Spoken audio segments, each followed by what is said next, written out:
Hello. Okay guys, आ जा रहे आप सभी को? यस। एक मिनट है गाइज। आ जा रहे आप सभी को? Yes. Sonu, Amit, Gayatri, Mayank. Yes guys. Yes. Yes sir, आ रही ओके, है। तो स्क्रीन विजिबल है? Yes sir. यस। तो लास्ट सेशन में हमने डिस्कस किया था, देखिए, कि टैब क्या होते हैं। हमने टैब के बारे में डिस्कस किया, देन ऐप के बारे में, एंड स्कीमा बिल्डर। और ये बहुत ही इंपॉर्टेंट टूल्स है जो हम इंप्लीमेंट करते हैं, राइट? सो सेल्सफोर्स के अंदर हमने मल्टीपल ऑब्जेक्ट्स बनाए थे। अब उन ऑब्जेक्ट्स को यूज करने के लिए हमें उसके लिए टैब क्रिएट करना होता है, राइट? क्योंकि आप उन ऑब्जेक्ट्स को एक्सेस कैसे करते हो? उनके टैब के थ्रू, करेक्ट? सो सभी ऑब्जेक्ट के लिए हमने टैब्स बनाए। अब इन टैब्स के थ्रू आप उस ऑब्जेक्ट को एक्सेस कर सकते हो, उसमें जितना हमारे पास डेटा है उस डेटा को आप चेक कर सकते हो, नए रिकॉर्ड्स आप क्रिएट कर सकते हो। लेकिन अब आप इसको प्रॉपरली ऑर्गेनाइज करके रखना चाहते हैं, सो हमें इसके लिए क्रिएट करना होता है ऐप। तो ऐप क्या होता है? कलेक्शन ऑफ टैब्स, जिसमें मल्टीपल टैब्स को हम कलेक्ट करके रखते हैं, जितने भी रिलेटेड टैब्स है, करेक्ट? एंड अगर मेरे पास इस एक ऐप के अंदर मल्टीपल ऑब्जेक्ट्स है, अब उनका डेटा मॉडल मुझे पता करना है कि इनका आपस में रिलेशनशिप क्या है, कहाँ लुकअप बनाए हैं, कहाँ मास्टर डिटेल है, कहाँ सेल्फ रिलेशनशिप है, कहाँ वन टू मेनी रिलेशनशिप है। उसके लिए हमारे पास टूल यूज होता है स्कीमा बिल्डर।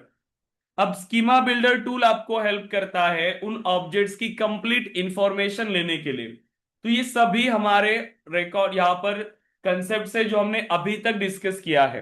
एक बार रिवाइज कर लेते हैं कि हमने क्या क्या चीजें अभी तक डिस्कस किया है हमारी ट्रेनिंग के अंदर। देखो, सबसे पहला मॉड्यूल जो हमने स्टार्ट किया था, Salesforce and cloud computing, right? इसमें हमने सिर्फ सेल्सफोर्स के बारे में डिस्कस किया, सीआरएम के बारे में डिस्कस किया, एंड क्लाउड कंप्यूटिंग के बारे में। सिर्फ थ्योरेटिकल कंसेप्ट था।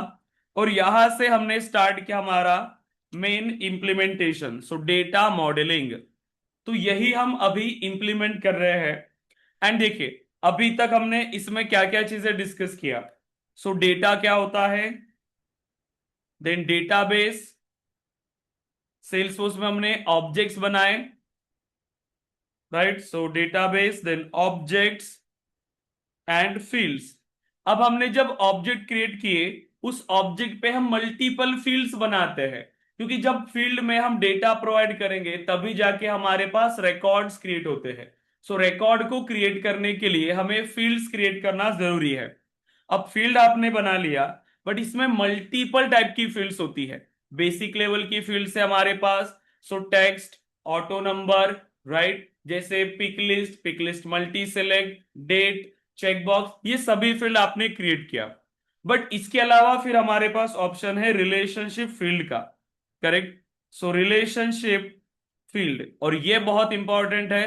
तो इसमें हमने दो टाइप की रिलेशनशिप फील्ड्स को डिस्कस किया, so lookup and master detail field. So lookup relationship field and master detail relationship field. Okay, so master details. Then अब इन्हीं फील्ड का यूज करके हमने मल्टीपल टाइप की रिलेशनशिप क्रिएट किया। कितने टाइप की रिलेशनशिप्स है? सो सेल, यहां पर वन टू मेनी टाइप की relationship, so one to many, then self lookup, so self lookup, and many to many relationship, correct? So many to many relationship, right? अब इसके बाद हमने सभी कंसेप्ट डिस्कस किए रिलेशनशिप के अंदर। हमारे पास अदर फील्ड्स होती है, यहां पर हमने इसके डिफरेंसेस डिस्कस किया, इसका वर्किंग डिफरेंस यहां पर डिस्कस किया।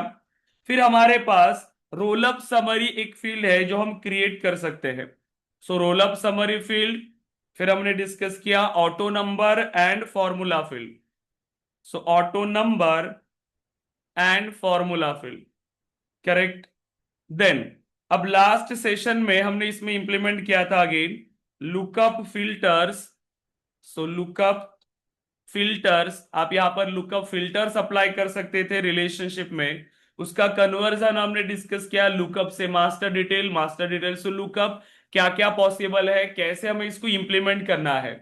इसके बाद हमने यहाँ पे डिस्कस किया था so tab, then app and schema builder.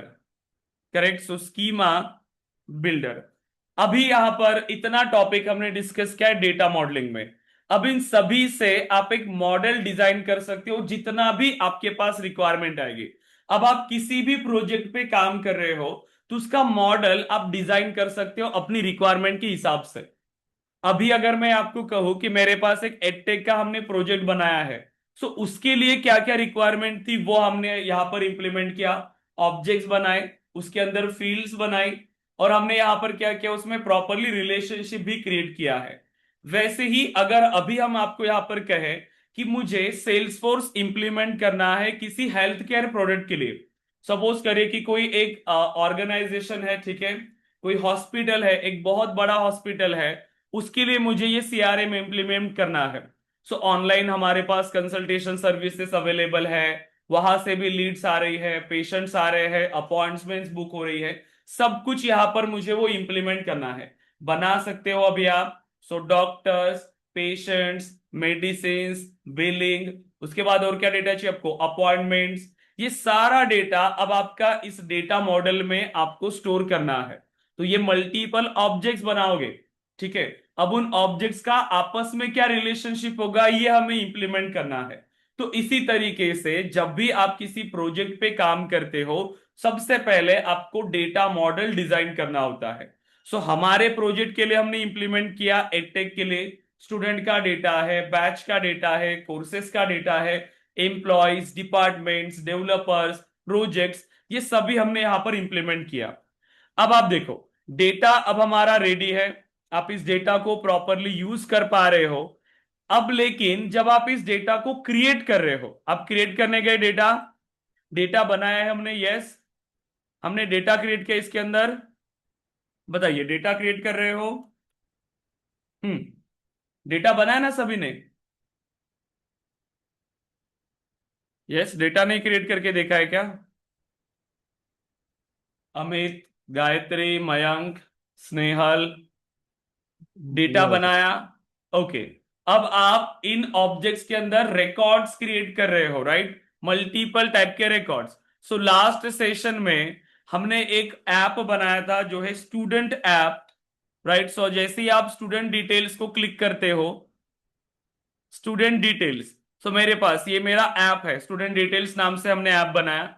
Student का डेटा, बैच का डेटा, ये हमारा ऑर्ग नहीं है क्या? एक मिनट, इसमें एम्प्लॉयज वगैरह कहाँ से आ गया? ओके, देखिए, तो हमने एक ऐप बनाया, सभी रिलेटेड ऑब्जेक्ट्स एक जगह पे हमने स्टोर कर लिया। अब एंड यूजर यहां से जब आएगा वो रिकॉर्ड्स को क्रिएट कर सकता है, अपने डेटा को प्रॉपरली एक्सेस भी कर पा रहा है। देखो, student app, installments, students, batches, courses, और इन फ्यूचर हमें जितने भी ऑब्जेक्ट्स की जरूरत पड़ेगी स्टूडेंट से रिलेटेड, जैसे वेबिनार्स वगैरह हम क्रिएट करेंगे, वो सभी डेटा हमारे इस ऐप के अंदर स्टोर होने वाला है। तो अभी रिक्वायरमेंट क्या है, हमारा ऑब्जेक्ट रेडी है तो आप डेटा क्रिएट कर सकते हो, रिकॉर्ड्स आप बना सकते हो। लेकिन जब भी आप किसी ऑब्जेक्ट पे रिकॉर्ड क्रिएट करने के लिए जाएंगे, आप न्यू बटन पे क्लिक करते हो, और इस ऑब्जेक्ट के अंदर आप डेटा एंटर करके,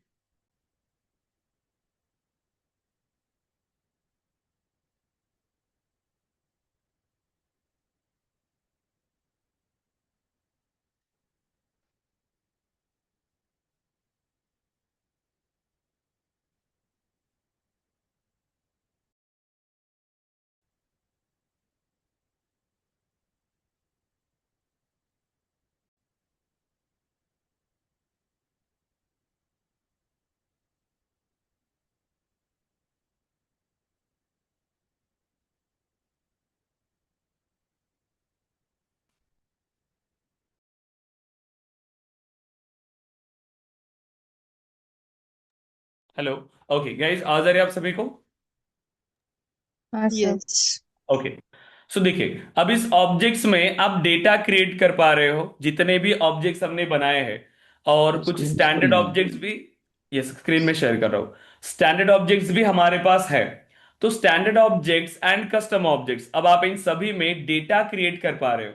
लेकिन जो डेटा आप यहां पर क्रिएट कर रहे हैं, ये डेटा आप इंसर्ट जब करते हो तो ये किसी भी टाइप के डेटा को एक्सेप्ट कर रहा है जो आपने उस टाइप की फील्ड क्रिएट किया हो।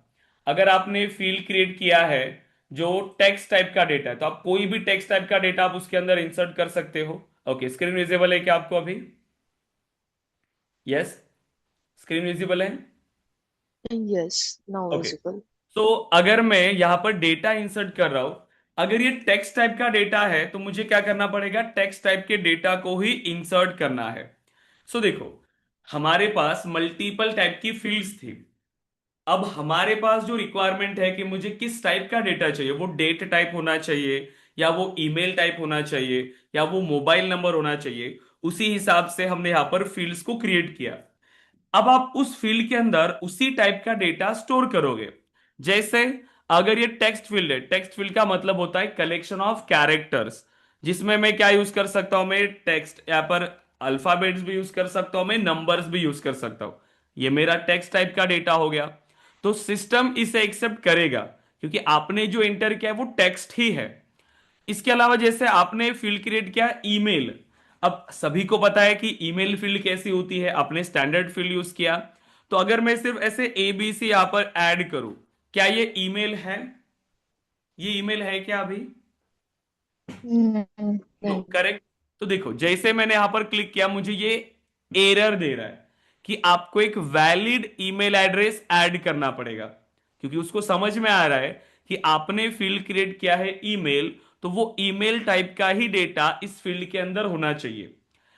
अब वैसे ही अगर आपने ये डेट ऑफ बर्थ की फील्ड क्रिएट किया, मैं यहां पर ऐसे कोई कैरेक्टर्स इंसर्ट नहीं कर सकता हूं। क्या ये वैलिड डेट है? नहीं। ये क्या बोल रहा है अगेन कि मुझे वैलिड डेट एंटर करिए। तो आपने जिस टाइप की फील्ड बनाया, उसी टाइप का डेटा आपको इन फील्ड्स के अंदर प्रोवाइड करना है। अगर आपने कुछ गलत डेटा उसके अंदर प्रोवाइड किया, तो ये कुछ स्टैंडर्ड वैलिडेशन हमारे पास फायर हो रहे हैं। इसको हम क्या कहते हैं? वैलिडेशन। राइट, इसको हम कहते हैं वैलिडेशन। राइट, सो वैलिडेशन कि जो डेटा हम एंटर कर रहे हैं वो इनकरेक्ट है, इनवैलिड डेटा है, तो हमें डेटा को वैलिडेट करना है। तो जो आपने अभी तक देखा कि हमने कुछ इनपुट किया, वो ऑटोमेटिकली हमें एरर दे रहा है, ये होते हैं स्टैंडर्ड वैलिडेशन। हमने बनाया क्या इसको? हमने इसे बनाया क्या? नहीं। ये बाय डिफॉल्ट फायर होते हैं, क्योंकि जिस टाइप की फील्ड आपने क्रिएट किया, सिस्टम उसे खुद वैलिडेट कर रहा है। सिस्टम उसको वैलिडेट कर रहा है कि ये प्रॉपर डेटा है या नहीं है। बट अब जब आप ये फील्ड क्रिएट कर रहे हो, अभी फील्ड सिस्टम से भी इतना चेक करेगा कि ये डेटा उसी टाइप का है या नहीं, लेकिन अब इस फील्ड के अंदर मैं डेट रिलेटेड कोई भी डेटा ऐड कर पा रहा हूं, डेट रिलेटेड कोई भी डेटा। अब सिस्टम के लिए ये डेटा प्रॉपर है। सिस्टम को क्या चाहिए था कि ये डेट फील्ड है तो आप डेट एंटर करो। अब वो कोई भी डेट हो सकती है, वो फ्यूचर की डेट हो सकती है, वो पास्ट की डेट हो सकती है, वो करंट डेट हो सकती है। राइट, लेकिन ये आपकी रिक्वायरमेंट है कि इस फील्ड के अंदर डेटा कौन सा होना चाहिए। फ्यूचर डेट होना चाहिए, या पास्ट की डेट होनी चाहिए, या करंट डेट होनी चाहिए। ये सभी डिफरेंट प्रोसेसेस पे डिपेंड करेगा, यस और नो, क्योंकि ये आपकी रिक्वायरमेंट है। अभी सिस्टम को डेट टाइप का डेटा चाहिए था, यस, डेट एंटर हो रहा है, लेकिन कौन सी डेट एंटर होनी चाहिए ये आपको बताना है। तो आप खुद इस डेटा को वैलिडेट कर सकते हो। जो भी डेटा इन फील्ड्स के अंदर एंटर हो रहा है, कोई भी डेटा हो, जो भी डेटा इस फील्ड के अंदर एंटर हो रहा है, आप उस डेटा को वैलिडेट कर पाएंगे। करेक्ट, क्योंकि अभी के लिए मैं जो भी डेटा एंटर कर रहा हूं वो एक्सेप्ट कर रहा है। मैंने मोबाइल नंबर एंटर किया, जैसे ये 2 डिजिट्स का, फिर भी ये एंटर हो रहा है। मैंने ईमेल एड्रेस ऐड किया यहां पर, सो test@test.com, ये भी मेरा डेटा इंसर्ट होगा क्योंकि ये ईमेल हो सकता है। करेक्ट, @ है तो ईमेल है, डॉट है तो ईमेल है। करेक्ट, इसके बाद जो भी टाइप का डेटा हो, ये मैं फ्यूचर की डेट यहां पर सिलेक्ट कर रहा हूं, मैं यहां पर फ्यूचर की डेट सिलेक्ट कर रहा हूं। बट आप खुद सोचो कि आपकी रिक्वायरमेंट क्या है। कोई अगर आपके पास स्टूडेंट आ रहा है तो उसकी डेट ऑफ बर्थ क्या हो सकती है? ऐसे फ्यूचर में उसकी डेट ऑफ बर्थ हो सकती है क्या? तो ये तुरंत उसने एरर देना चाहिए कि ये इनवैलिड डेट ऑफ बर्थ है। ऐसा पॉसिबल ही नहीं है। तो हमें इन फील्ड्स में वैलिडेट करना है डेटा को जो हमने इंसर्ट किया। ठीक है, तो यहां पे जब भी आप कोई डेटा इंसर्ट करते हो तो हम उस डेटा को वैलिडेट कर सकते हैं कि क्या ये डेटा हमारे ऑर्गेनाइजेशन स्टैंडर्ड से मैच होता है या नहीं। क्योंकि आपके कुछ स्टैंडर्ड्स होंगे कि आप क्या डेटा यहां पर एक्सेप्ट करना चाहते हो। जैसे मैं कोई स्टूडेंट का डेटा यहां पर एंटर करना चाहता हूं, तो आपका एक स्टैंडर्ड है, आपने कोई स्पेसिफिक यहां पर इंप्लीमेंट किया होगा कि मेरे पास जो क्वालिफिकेशन है वो इनमें से कुछ होना चाहिए। अगर किसी ने अदर सेलेक्ट किया तो ये स्टूडेंट एलिजिबल नहीं है, स्टूडेंट का डेटा मैं अपने सिस्टम में एक्सेप्ट नहीं करूंगा। तो जब भी मैं ऐसा डेटा सिस्टम में स्टोर करने के लिए जाऊं तो मुझे एरर आना चाहिए। क्या एरर आना चाहिए? कि आप इसके लिए एलिजिबल नहीं हो, आप इस कोर्स को ज्वाइन नहीं कर सकते हो, ऐसा मेरे पास ये मैसेज आ जाना चाहिए। तो आप क्या कर रहे हो? डेटा को वैलिडेट कर रहे हो। आपने देखा होगा कई सारी जगह पर अगर आपने फॉर्म्स वगैरह फिल करते हो, ऑनलाइन फॉर्म आप भरते हो, तो वहां पर होता है कि जब भी आप कुछ इनपुट दे रहे हो वो सिस्टम आपको रिस्पॉन्स करता है, वो फॉर्म सबमिट नहीं होते, वो आपको एरर देता है। करेक्ट? ये जो फील्ड रिक्वायर्ड करनी होती है ये भी एक क्या है? वैलिडेशन ही है। जो फील्ड रिक्वायर्ड है, मैं चाहता हूं कि हर रिकॉर्ड के लिए लास्ट नेम प्रेजेंट हो, और अगर किसी यूजर ने रिकॉर्ड क्रिएट किया और उसमें लास्ट नेम उसने दिया ही नहीं, तो अगेन ये क्या करेगा? डेटा को वैलिडेट करेगा। तो लास्ट नेम रिक्वायर्ड करना ये भी एक वैलिडेशन है। तो ऐसे मल्टीपल टाइप्स के वैलिडेशंस आप हर फील्ड के लिए इंप्लीमेंट करते हो। ठीक है, जिस ऑब्जेक्ट पर आपको वैलिडेशन चाहिए वो आप इंप्लीमेंट कर सकते हैं, जिससे आप ये डिसाइड करोगे कि हमारे सिस्टम में किस टाइप का डेटा इंसर्ट हो रहा है। कोई भी इनकरेक्ट या इनवैलिड डेटा हम हमारे सिस्टम में एंटर नहीं होने देंगे, क्योंकि अगर ऐसा डेटा हमने इंसर्ट होने दिया तो वो किसी काम का भी नहीं होगा हमारे पास वो डेटा। इसीलिए डेटा डेटाबेस में स्टोर होने से पहले उसको वैलिडेट करना जरूरी है। क्लियर है क्या यहां तक? यहां तक क्लियर है गाइज? Yes. वैलिडेशन रूल का काम क्लियर है? सो वैलिडेशन रूल सिर्फ डेटा को वैलिडेट कर रहा है, ये डेटा हमारे ऑर्गेनाइजेशन स्टैंडर्ड से मैच करता है या नहीं। अगर वो डेटा ऑर्गेनाइजेशन स्टैंडर्ड से मैच नहीं कर रहा है तो वो डेटा को हम एक्सेप्ट नहीं करेंगे, हमारे सिस्टम में हम उसको इंसर्ट नहीं होने देंगे। करेक्ट? इस तरीके से हम यहां पर उसे प्रोसेस करते हैं। ठीक है, अब देखो नो जैसे सर। कि, हाँ, यस बोलिए। समझा नहीं सर, मुझे थोड़ा रिपीट कर सकते क्या प्लीज? क्या नहीं समझा? इसमें मैंने क्या बताया ऐसा टेक्निकल? बताओ क्या करता है, मुझे आप बताओ क्या करता है वैलिडेशन रूल, क्या बताया मैंने? हम्म। वही नहीं समझा। वही नहीं समझा? वैलिडेशन। Yes sir. एक मिनट रुक जाओ। ओके, किसको समझा गाइस? तब तक एक्सप्लेन करें, मैं इसको कनेक्ट कर रहा हूं। क्या होता है वैलिडेशन रूल? वैलिडेशन रूल ये होता है कि अगर हम्म। ईमेल आईडी का जो फॉर्मेट हम देते हैं डॉट कॉम करके, तो वो हम्म। उसका ईमेल आईडी पॉजिटिव वैलिडेशन हो गया। अब if we input a negative hmm. Negative validation means अभी टेस्ट @123 दिया, तो हम्म। वो उसका फॉर्मेट ही नहीं है, क्योंकि मैंने वो ईमेल आईडी का फॉर्मेट बनाया ही नहीं है। तो इसलिए हम्म। वो वैलिडेशन एरर देगा टेक्स्ट बॉक्स के नीचे कि इनवैलिड ईमेल आईडी करके। तो फिर आपको वो वैलिड ईमेल आईडी वैलिड करना पड़ेगा, तब जाके वो फिल पॉजिटिव रिस्पॉन्स करेगा। Same correct. As mobile simple है। नंबर, वो राइट, रेड हाँ। हाईलाइट होता है। Hmm. Same as mobile number, if mobile number का फॉर्मेट ही है, वैलिड फॉर्मेट ही यही है कि 10 डिजिट्स चाहिए, उसमें अल्फाबेटिक्स यूज करेक्ट। नहीं होते उसमें। If we provide the alphabets then it will show the validation error in below the text box. Correct. देखिए, सो सिंपल हम सो सिर्फ डेटा को वैलिडेट कर रहे हैं। ठीक है, सिंपल क्या कर रहे हैं? ओके अमित, आपको नहीं समझ में आया था Amit? Yes. Okay, screen visible है आपको? No sir.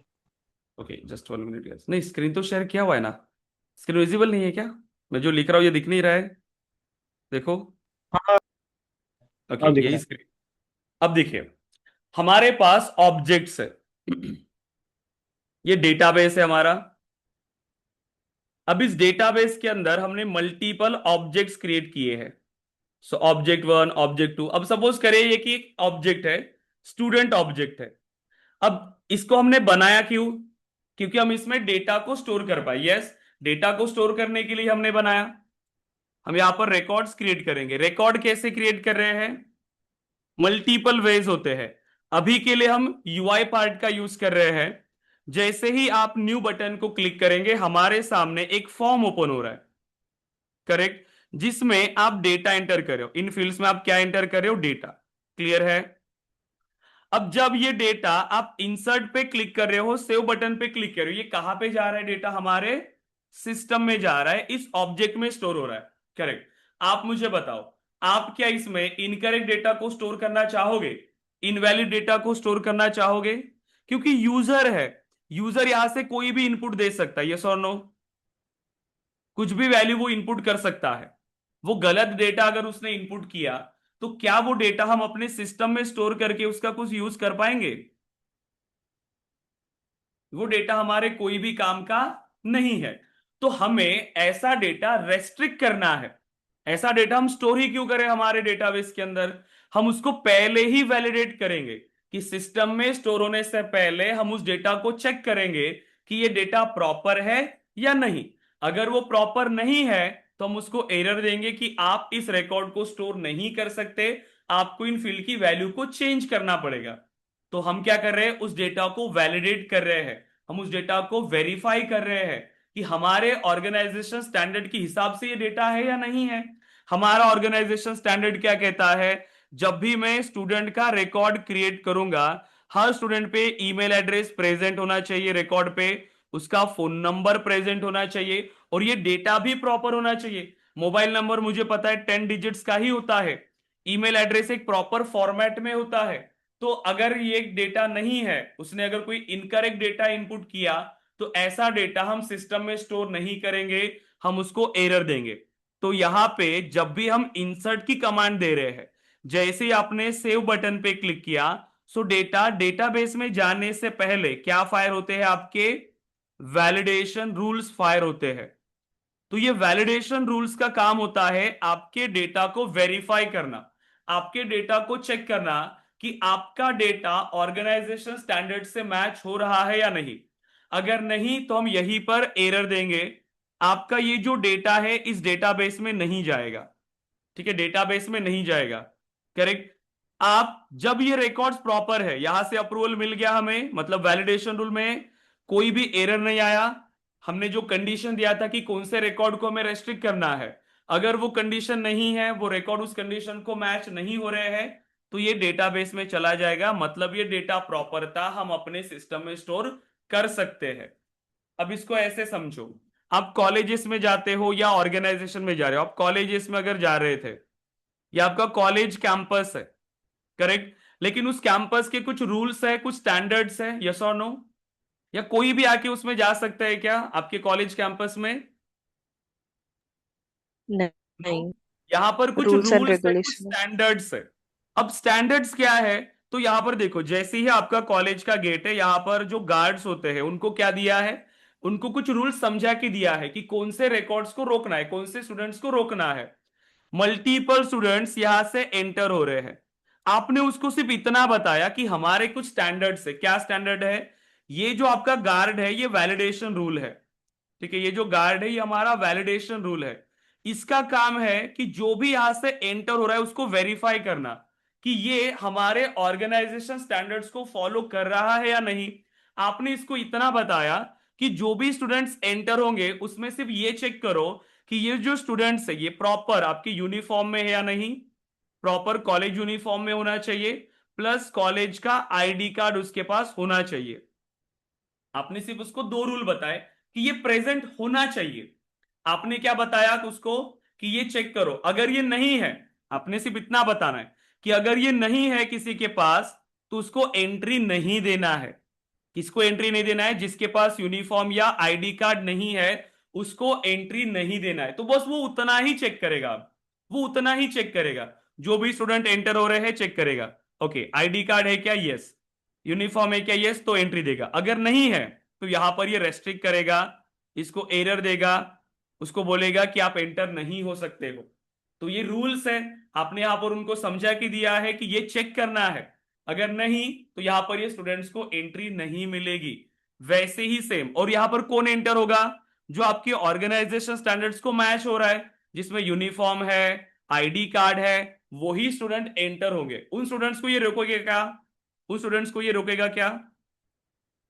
उनको नहीं रोकेगा। किसको रोकने नहीं। वाला है? सिर्फ जिसके पास यूनिफॉर्म एंड आईडी कार्ड नहीं है, सिर्फ उन्हें। आपको बस इतना ही देना है कि किसको रोकना है, वो उन्हीं को रोकेगा। तो देखो सिंपल है। तो यहां से जो जा रहे हैं ये हमारे रिकॉर्ड्स है, ठीक है। ये आज जो आपका जो कैंपस है ये आपका ऑब्जेक्ट है। इस ऑब्जेक्ट में रिकॉर्ड्स को इंसर्ट होने से पहले ये वेरीफाई होके जा रहे हैं इस वैलिडेशन रूल से। तो इस क्राइटेरिया को मैच करके ही वो रिकॉर्ड्स एंटर होंगे, अदरवाइज नहीं। अब मैंने कहा कि जो भी रिकॉर्ड में इंसर्ट करूंगा उसमें जो फोन नंबर फील्ड है वो प्रेजेंट होनी ही चाहिए। मैंने क्या कहा कि फोन नंबर प्रेजेंट होनी चाहिए। तो अब ये गार्ड क्या चेक करेगा, ये वैलिडेशन रूल क्या चेक करेगा कि फोन नंबर प्रेजेंट है या नहीं। आपको उसको सिर्फ इतना बताना है कि अगर फोन नंबर नहीं है, अगर फोन नंबर नहीं है तो उन रिकॉर्ड्स को रोको। आपको रूल क्या बताना है? कौन से रिकॉर्ड्स को इंसर्ट करना है ये नहीं बताना है, कौन से रिकॉर्ड्स को रोकना है ये आपको बताना है। कौन से रिकॉर्ड को रोकना चाहते हैं हम? क्योंकि इंसर्ट तो बहुत सारे रिकॉर्ड को करेंगे, ईमेल प्रेजेंट है, ये प्रेजेंट है, वैसे सभी रिकॉर्ड को इंसर्ट कर रहे हैं। तो आपके पास एक ही यहां पर स्टेटमेंट होना चाहिए कंडीशंस में कि किसे रोकना है, इतना बताओ, बाकी कुछ मत बताओ। आपने क्या कहा? जिसमें phone number is equal to क्या है, ब्लैंक है। आप सिर्फ इतना बताओगे कि फोन नंबर ब्लैंक, तो वो हर रिकॉर्ड को ऐसे ही चेक करेगा क्या फोन नंबर ब्लैंक है। इफ यस, इफ यस तो क्या करेगा? वो एरर देगा। क्या करेगा? वो एरर। बट अगर नहीं, फोन नंबर प्रेजेंट है, तो ये कंडीशन क्या आई? फॉल्स। अभी फोन ब्लैंक है क्या? नहीं, तो कंडीशन ने फॉल्स रिटर्न किया, तो आपका रिकॉर्ड सेव होगा। यहां पर वो वही चेक कर रहा है। यहां पर ये दोनों आईडी कार्ड नहीं है, यूनिफॉर्म नहीं है, रेस्ट्रिक्ट करेगा, एरर देगा।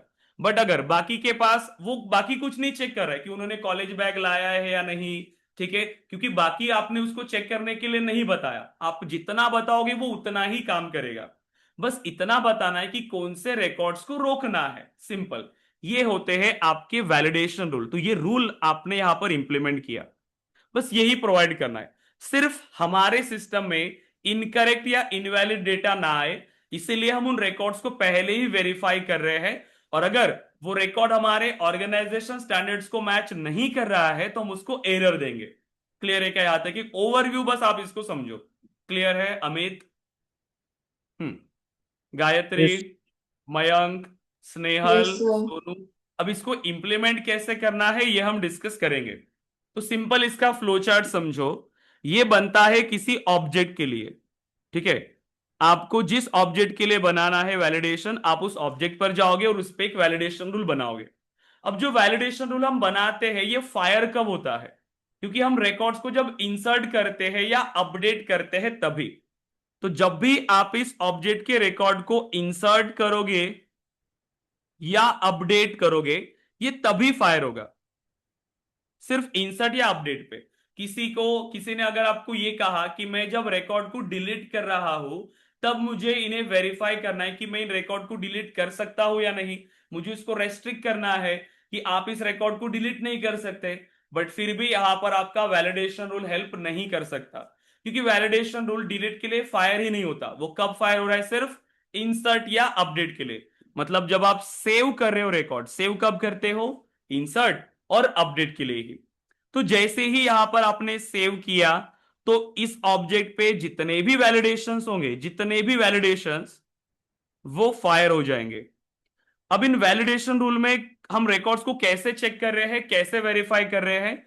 इन वैलिडेशन रूल्स में हमें इंप्लीमेंट करना होता है कंडीशन, या आप उसको बोल सकते हो एक्सप्रेशन, या आप उसको बोल सकते हो फॉर्मूला। क्योंकि उन रूल्स को स्पेसिफाई करना होगा, फॉर्मूला के थ्रू हम उसको चेक करेंगे, कंडीशन के थ्रू हम उसको चेक करेंगे। करेक्ट। अब यहां पर दो पॉसिबिलिटीज है, एक तो वो रिकॉर्ड्स इस कंडीशन को मैच हो रहे हैं या कंडीशन को मैच नहीं हो रहे, दो ही पॉसिबिलिटी है, राइट। एक तो स्टूडेंट आईडी कार्ड लेके आया है या आईडी कार्ड लेके नहीं आया है, दो ही हम यहां पर चेक कर रहे हैं, करेक्ट। अगर लेके आया है तो एंटर हो जाएगा, लेकिन अगर नहीं है तो एरर देंगे। वैसे ही सेम देखो, तो जो भी कंडीशन आपने स्पेसिफाई किया है ये आपको सिर्फ दो ही वैल्यूज रिटर्न करेगा, एक तो ट्रू रिटर्न करेगा या तो ये फॉल्स रिटर्न करेगा।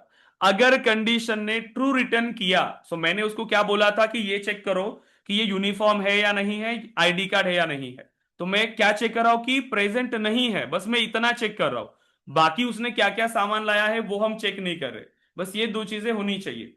अगर ये नहीं है तो यहां पर हम क्या दे रहे हैं, एरर। बस कंडीशन भी वैसे ही लिखना है आपको, एरर के लिए लिखना है। एरर कब देना है उसी के लिए हम यहां पर कंडीशन लिखते हैं। तो ये ध्यान रखना कि ये क्या लिख रहे हैं, फॉर्मूला हम लोग कंडीशन के लिए, यहां पर आपके एरर के लिए।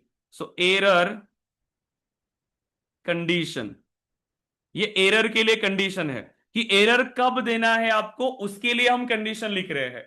और जैसे इस कंडीशन ने ट्रू रिटर्न किया, ये हमें क्या देगा, एरर। हमारा रिकॉर्ड इंसर्ट नहीं होगा, ये हमें रेस्ट्रिक्ट करेगा कि ये रिकॉर्ड सेव नहीं हो सकता है जब तक आप उस रिकॉर्ड को हमारे क्राइटेरिया के बेस पे अप्लाई नहीं करते हो। तो आप उस एरर को पढ़ के फिर से रिकॉर्ड में चेंजेस करके अगेन इंसर्ट कर सकते हो। पर अगर कंडीशन ने फॉल्स रिटर्न किया, हमारा रिकॉर्ड सेव हो जाएगा विदाउट एनी एरर्स, हमारा रिकॉर्ड प्रॉपरली सेव हो जाएगा। क्लियर है? एक ओवरव्यू मिल रहा है कि ये वैलिडेशन रूल किस तरीके से वर्क करेगा। यस, बताइए, यहां तक क्लियर है आप? यस। ओके। अभी मेरी एक सिंपल सी रिक्वायरमेंट है। अब सिंपल सी रिक्वायरमेंट क्या है, मैं ये चाहता हूं, ओके, एम्प्लॉय ऑब्जेक्ट बना है क्या आपने? एम्प्लॉय, एम्प्लॉय ऑब्जेक्ट बनाया सभी ने? Yes sir. ओके। अब सिंपल सी मेरी रिक्वायरमेंट है कि मैं एम्प्लॉय के लिए डेटा क्रिएट कर रहा हूं।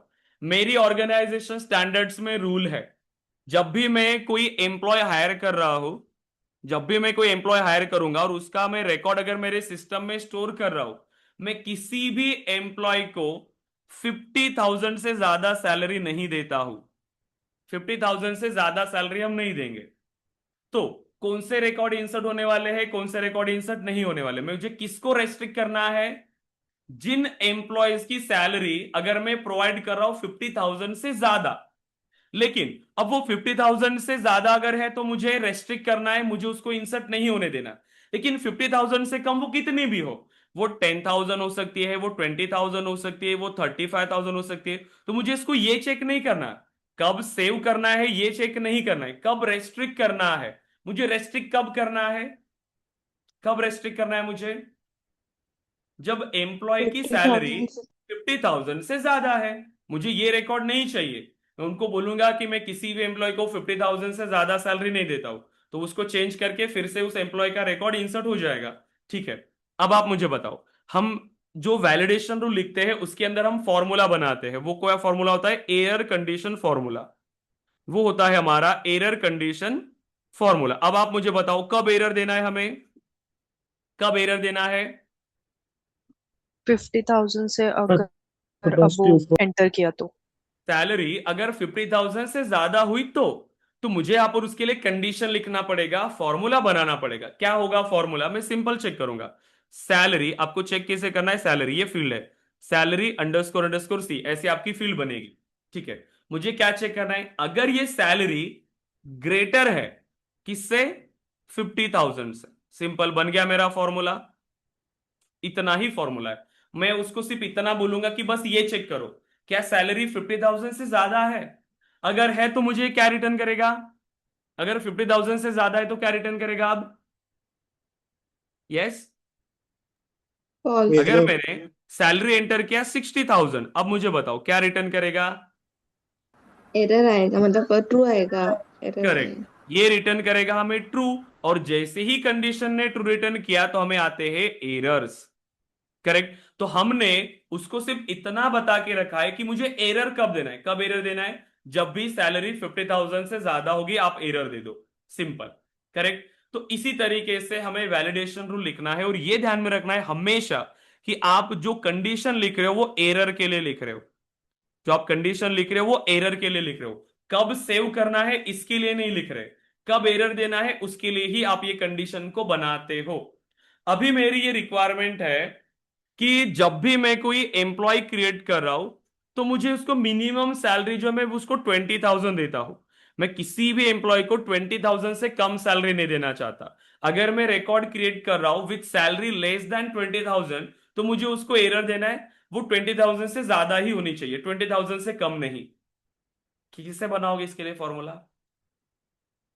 कब एरर देना है अभी आपको? कब एरर देना है? कब एरर देना है अब? मैं क्या चाहता हूं कि 20,000 से कम सैलरी नहीं होनी चाहिए। अगर 20,000 से कम है तो मैं वो रिकॉर्ड को एक्सेप्ट नहीं करूंगा, उसको इंसर्ट नहीं करूंगा। हाँ, देखो सिंपल रिक्वायरमेंट तो क्लियर है ना, कब मुझे एरर देना है।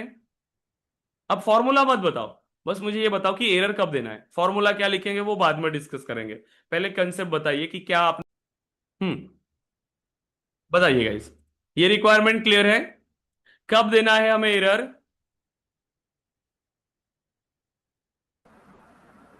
Yes. Could you please repeat the question? एक मिनट गाइस, ये ऑटोमेटिकली डिस्कनेक्ट हो कि गया आप था, मैं। स्टक हो गए थे। हाँ। 1 मिनट।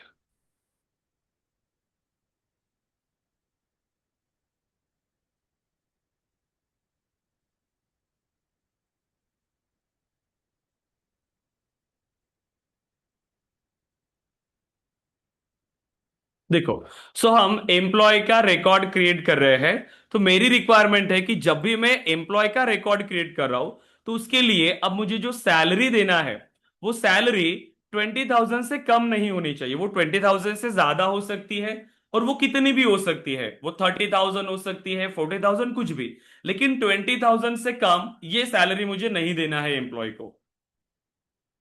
सो अगर 20,000 से कम है तो ऐसा रिकॉर्ड हम एक्सेप्ट नहीं करेंगे। ये हमारा ऑर्गेनाइजेशन स्टैंडर्ड क्या कहता है कि 20,000 से ज्यादा ही सैलरी देना है, 20,000 से कम नहीं। तो बताइए अब एरर कब देना है मुझे, कि अगर किसी एम्प्लॉय की सैलरी 20,000 से कम है। करेक्ट है? हमें एरर Yes. लिखना पड़ेगा, अब उस कंडीशन को लिखना पड़ेगा एरर के लिए। तो मैं क्या लिखूंगा, कब एरर देना है मुझे? जिनकी salary less than Less than 20,000। 20. Correct. अगर इस कंडीशन के लिए कोई मेरा रिकॉर्ड यहां पर ट्रू रिटर्न कर रहा है, तो वो रिकॉर्ड को सेव नहीं करेंगे, उसके लिए मुझे आएगा एरर। करेक्ट। अब इसको बना सकते हैं हम लोग। अभी एक ओवरव्यू मिल रहा है कि ये कैसे वर्क कर रहा है गाइस, वैलिडेशन रूल। तो जब भी ये रिकॉर्ड इंसर्ट होंगे, ये उसको वैलिडेट करेगा, उसको चेक करेगा। अब देखो, जो हमने डिस्कस किया उसे ही अब यहां पर हम इंप्लीमेंट करते हैं। सो एम्प्लॉय ऑब्जेक्ट पे जाएंगे, जिस भी ऑब्जेक्ट पर आपको वैलिडेशन रूल बनाना है, उस ऑब्जेक्ट पे आपको जाना होगा। देखो, हमने कहा कि हमें एम्प्लॉय ऑब्जेक्ट पे वैलिडेशन चाहिए, तो आप जाओगे एम्प्लॉयज पे, क्योंकि यहां पर ये टैब ओपन नहीं होगा। तो हम क्या करते हैं, इसको सेल्स ऐप में ओपन कर लेते हैं। ठीक है, क्योंकि हमने रेस्ट्रिक्ट किया हुआ है इसमें बाकी की टैब्स। ठीक है। सो हम एम्प्लॉय के लिए अभी अगर रिकॉर्ड क्रिएट कर रहे हैं, ठीक है, एम्प्लॉयज के लिए अभी कोई वैलिडेशन है क्या? अभी हमारे पास कोई वैलिडेशन नहीं है। आप चाहे यहां पर 10,000 डेटा दो, 20,000 दो, या कोई भी डेटा दो, ये एक्सेप्ट करेगा, ये और नो? क्योंकि अभी ये डेटा को वैलिडेट कर रहा है क्या? अभी सैलरी को वैलिडेट कर रहा है क्या? ये आपने सिर्फ सैलरी की फील्ड बना के रखा हुआ है अभी तक। अभी तक हमने कोई वैलिडेशन नहीं बनाया। तो सैलरी मतलब क्या, एक न्यूमेरिक फील्ड। तो मैं इसमें कोई भी वैल्यू दे सकता हूं, ऐसी मैं वैल्यू दे सकता हूं, फिर भी ये प्रॉपर है, करेंसी टाइप का डेटा है, तो इंसर्ट होगा। मैं 50,000 दूं चाहे 60,000 दूं, ये इंसर्ट हो रहा है, क्योंकि ये ऑर्गेनाइजेशन स्टैंडर्ड आपके है, ये सिस्टम को नहीं पता। अब आपको उसे बताना पड़ेगा कि मैं इस फील्ड के अंदर कौन सा डेटा एक्सेप्ट करूंगा। वो होना तो चाहिए सैलरी, मतलब एक करेंसी टाइप का ही डेटा, बट कौन सी वैल्यू हो सकती है, ये अब आपको उसको चेक करना है। अभी के लिए अगर कोई वैलिडेशन नहीं है, तो आप किसी भी टाइप का डेटा इसमें इंसर्ट कर सकते हो, 10,000, 20,000, 60,000, 1 लाख, जितना चाहो उतना। ठीक है। बट मैं यहां पर ऐसे कोई भी डेटा को एक्सेप्ट नहीं करूंगा। हर फील्ड के लिए एक मैं कुछ रूल स्पेसिफाई कर रहा हूं। अब देखो, तो वैलिडेशन मुझे बनाने होंगे, इसके लिए आपको सिंपली आना है ऑब्जेक्ट मैनेजर पे। सो एडिट ऑब्जेक्ट पर आप आएंगे। इसके बाद जब आप उसको स्क्रॉल करोगे ऑब्जेक्ट मैनेजर पे, तो आपको एक ऑप्शन मिलेगा वैलिडेशन रूल का। देखिए, तो यहां हमें लेफ्ट हैंड साइड में कुछ ऑप्शंस मिलेंगे वैलिडेशन रूल्स के। देखिए, सो ऑप्शन मिल रहा है हमें वैलिडेशन रूल्स। क्लिक करेंगे इस पे वैलिडेशन रूल्स। ओके, अभी तक हमने कोई भी वैलिडेशन नहीं बनाया है इस ऑब्जेक्ट पे, तो यहां पर ये 0 आइटम्स दिखा रहा है। तो इस ऑब्जेक्ट पर जितने भी वैलिडेशंस आपको बनाने होंगे यहीं पर आके बनाने हैं, और यहां पर आपको वो लिस्ट दिखाई देगी जितने वैलिडेशन इस ऑब्जेक्ट पर आपने बनाए। ठीक है, अभी मुझे क्रिएट करना है, सो न्यू, देन अब देखो वैलिडेशन रूल बनता कैसे है। तो जो हमने डिस्कस किया वही चीजें अब यहां पर इंप्लीमेंट करना है। सबसे पहले देखो सिंपल क्या दिया है, देखो define a validation rule by specifying an error condition and A corresponding error message. Error condition देना है कि कब एरर देना है, और उसके बाद अगर वो सेटिस्फाइड हो रही है कंडीशन, कंडीशन ने ट्रू रिटर्न किया तो एरर आएगा। तो कौन सा एरर मैसेज उसको शो होना चाहिए वो भी आप मैसेज प्रोवाइड करोगे। The error condition is written as a boolean formula expression that returns true or false. Yes, जब भी आप कंडीशन डिफाइन करें तो वो दो ही वैल्यू रिटर्न करना चाहिए, ट्रू या फॉल्स। आपने कुछ ऐसा फॉर्मूला लिखा जो आपको ट्रू और फॉल्स में वैल्यू ही रिटर्न नहीं कर रहा है, तो वो फॉर्मूला ही गलत है। ठीक है, हमेशा फॉर्मूला ऐसे लिखना है कि वो बुलियन वैल्यू रिटर्न करे, ट्रू या फॉल्स। ठीक है, when the formula expression returns true, the save will be aborted and error message will be displayed. Yes, अगर कंडीशन ने ट्रू रिटर्न किया तो रिकॉर्ड सेव नहीं होगा, हमें एरर आएगा, एरर मैसेज डिस्प्ले होगा। The user can correct the error and try again. Yes, simple यही चीजें हमने डिस्कस किया। ओके, तो हम यहां पर वैलिडेशन रूल का नाम देते हैं। तो मुझे सैलरी को वैलिडेट करना है, तो मैं उसको नाम दे रहा हूं सैलरी वैलिडेशन। ठीक है, जो भी आपने यहां पर बनाया उसको एक मीनिंगफुल नाम दोगे, ताकि हमें आगे जाके इसको पता चलेगा कि हम इस वैलिडेशन रूल में क्या डेटा इंप्लीमेंट कर रहे हैं या क्या वैलिडेट कर रहे हैं। सो हमने प्रोवाइड किया सैलरी वैलिडेशन। ठीक है, इसके बाद अब यहां पर आपको प्रोवाइड करना है एरर कंडीशन फॉर्मूला की एरर कब देना है। आपकी अभी रिक्वायरमेंट क्या है, आपको कब एरर देना है। किसी ने अगर सैलरी 50,000 से ज्यादा अगर इंसर्ट किया तो मुझे उसको एरर देना है। क्या बनाओगे फॉर्मूला, फील्ड को चेक करोगे, सैलरी चेक करोगे कि वो ग्रेटर देन अगर 50,000 है, करेक्ट। तो फील्ड को एक्सेस करने के लिए इंसर्ट फील्ड क्लिक करेंगे, इंसर्ट फील्ड। उसके बाद कौन सी फील्ड में चेक करना है हमें, तो देखो एम्प्लॉय ऑब्जेक्ट की सभी फील्ड्स अब यहां पर अवेलेबल है। जैसे हमने फॉर्मूला फील्ड में फील्ड्स को एक्सेस किया वैसे ही यहां से सैलरी फील्ड पे जाएंगे, देखो सैलरी मिल रही है, इंसर्ट करेंगे सैलरी। अब मुझे चेक करना है ग्रेटर देन ऑपरेटर, सो ऑपरेटर यहां पर है, insert operator.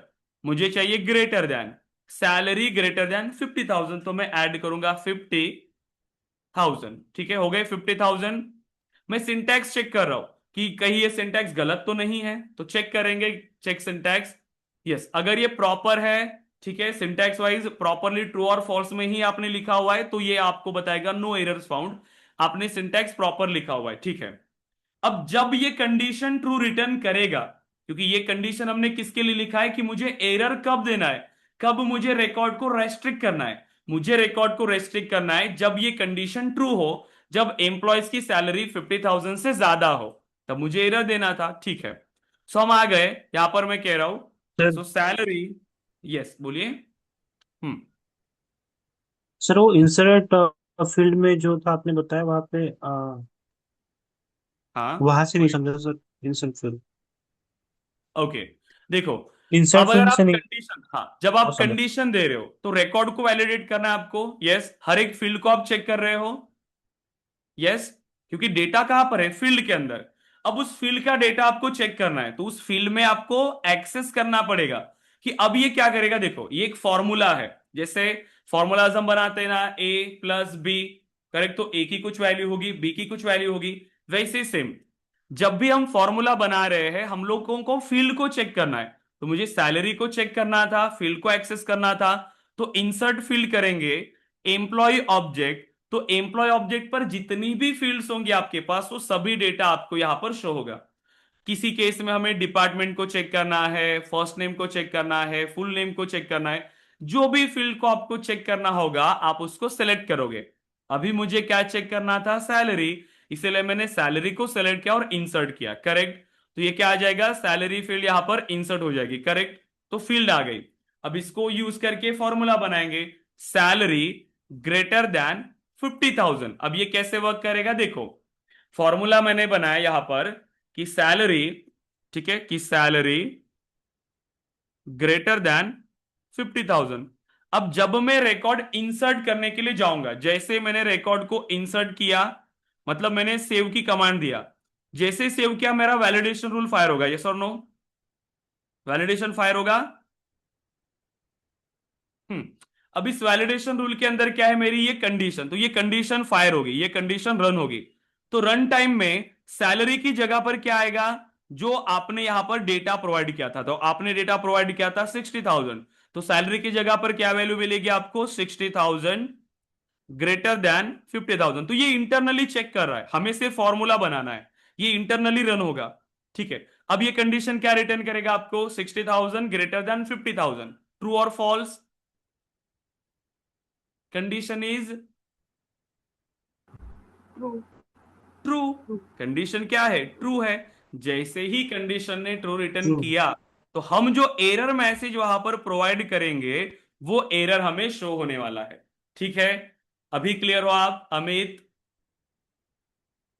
Yes. Yes sir. Okay, तो हमने कंडीशन बना लिया, हमने एरर मैसेज भी दिया कि देखो, error message, this message will appear when error condition formula is true. जब ये फॉर्मूला ट्रू होगा, उसी रिकॉर्ड के लिए ये एरर देगा। जब कोई रिकॉर्ड में क्रिएट कर रहा हो और उस रिकॉर्ड की सैलरी ग्रेटर देन 50,000 अगर है, तो ही ये एरर मैसेज उसको मिलेगा।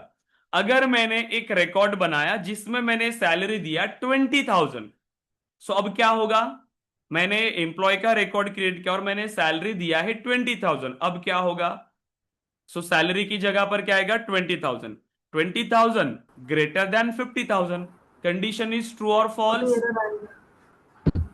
फॉल्स। तो फॉल्स आने पे क्या होता है, ये एरर स्किप हो जाएगा, करेक्ट। ये एरर आएगा क्या, हमें नहीं, हमारा रिकॉर्ड सेव होगा, क्योंकि ये एरर कब आता है, जब कंडीशन ट्रू रिटर्न कर रहा है, सिर्फ ट्रू इवेंट पे। ओके। हम्म। तो फॉर्मूला बनाया, अब देखो, ये जो एरर मैसेज है ना, आप दो तरीके से इसको शो कर सकते हो। पहला है टॉप ऑफ द पेज, दूसरा है फील्ड। जब आप ये कंडीशन बना रहे हो किसी एक फील्ड के लिए, फॉर्मूला आपने किसी एक फील्ड के लिए बनाया है, तो सिर्फ उसी फील्ड पर आपको एरर देना है। देखो, सिर्फ उसी फील्ड पर एरर देना है। तो कौन सी फील्ड पे एरर देना है मुझे, सैलरी पे, ताकि जो यूजर है उसको पता चलेगा कि कौन सी फील्ड में मुझे एरर आया है, तो उसी फील्ड पे जाके उसकी वैल्यू को चेक करेगा और उसको रिकॉर्ड को फिर से सेव कर सकता है। जब मल्टीपल फील्ड्स होती है, कॉम्प्लेक्स फॉर्मूला है, तब हम टॉप ऑफ द पेज करेंगे। अभी के लिए मैं इसको सेव कर रहा हूं। देखो, अब एक बार आपने वैलिडेशन रूल बना लिया, अब जब तक ये वैलिडेशन रूल एक्टिव है, जब तक ये वैलिडेशन रूल एक्टिव है, ये फायर होता रहेगा। अब कहीं से भी आप इस ऑब्जेक्ट के अंदर रिकॉर्ड इंसर्ट करने के लिए जाओगे, तो आपका वैलिडेशन रूल फायर होने वाला है। अब हम जाते हैं एम्प्लॉय पे। ठीक है, और मैं यहां पर नया रिकॉर्ड क्रिएट करने के लिए गया। सो मैंने यहां पर नेम दिया राजेश। ठीक है, राजेश।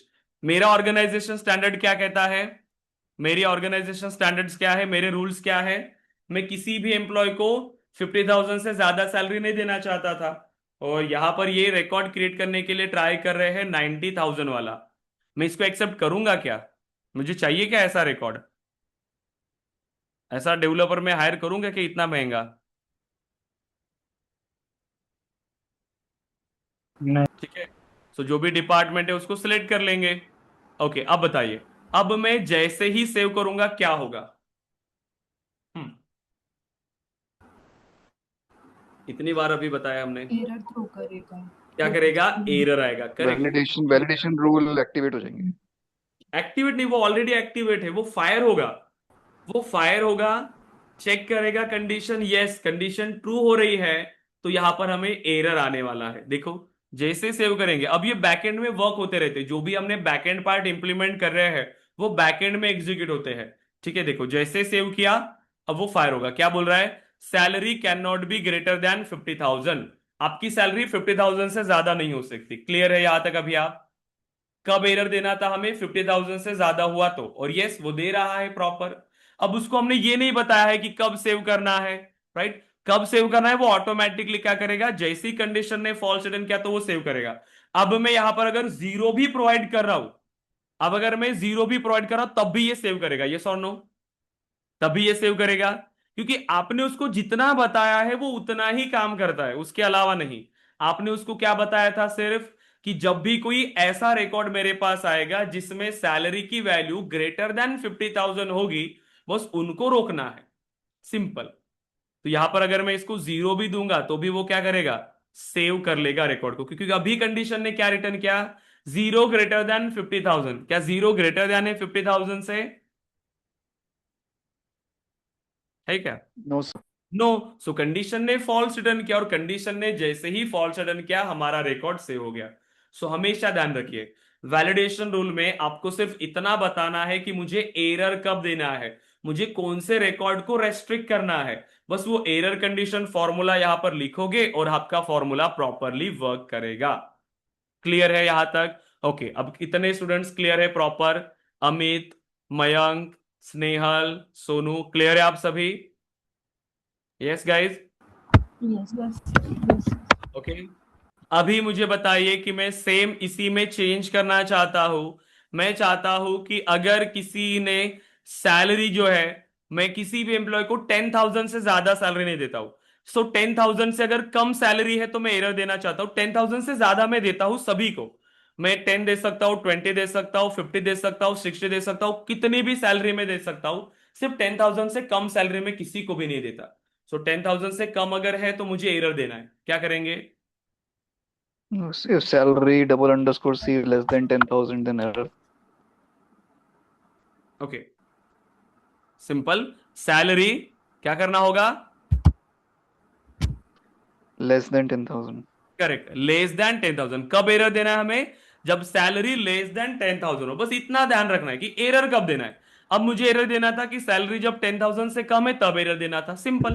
तो जैसे ही सैलरी की वैल्यू 10,000 से कम होगी ये अगेन हमें एरर देगा।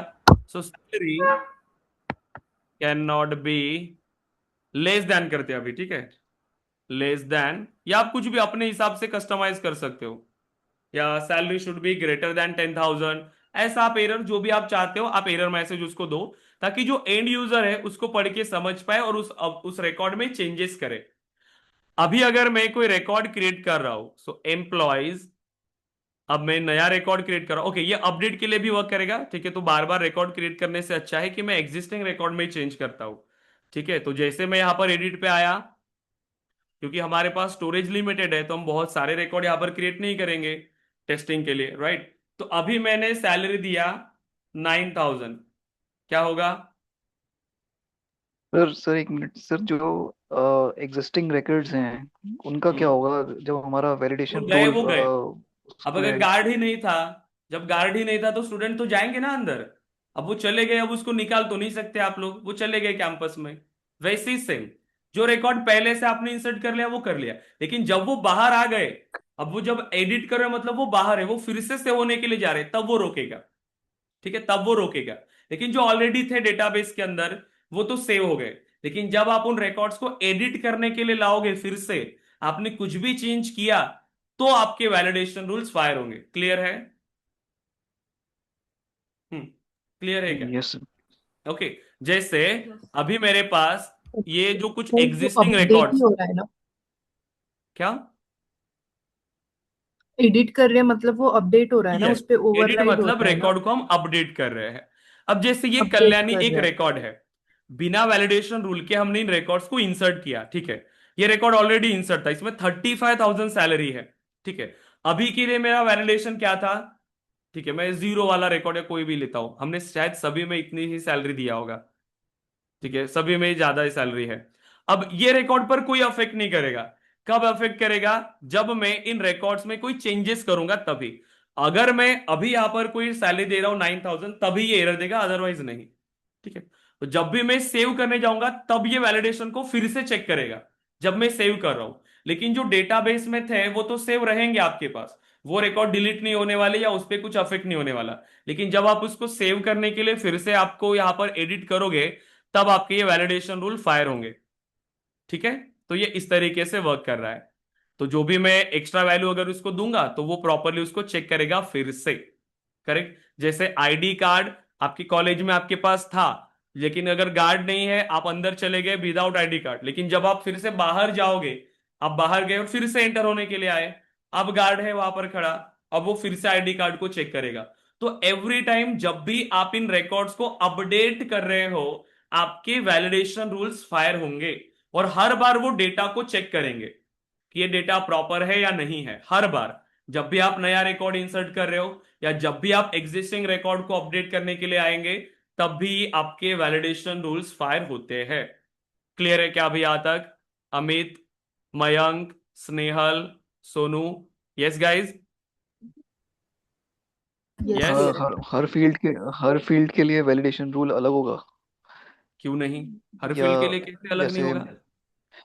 नहीं, जैसे फॉर एग्जांपल मुझे मल्टीपल फील्ड्स पे वैलिडेशन रूल लगाने हैं, तो मुझे मल्टीपल रूल्स बनाने पड़ेंगे, या मैं एक ही देखो, रूल में मल्टीपल फील्ड्स को इंक्लूड अब कर ये सकता हूँ? डिपेंड करेगा ना रिक्वायरमेंट के ऊपर, ये डिपेंड करेगा रिक्वायरमेंट पे।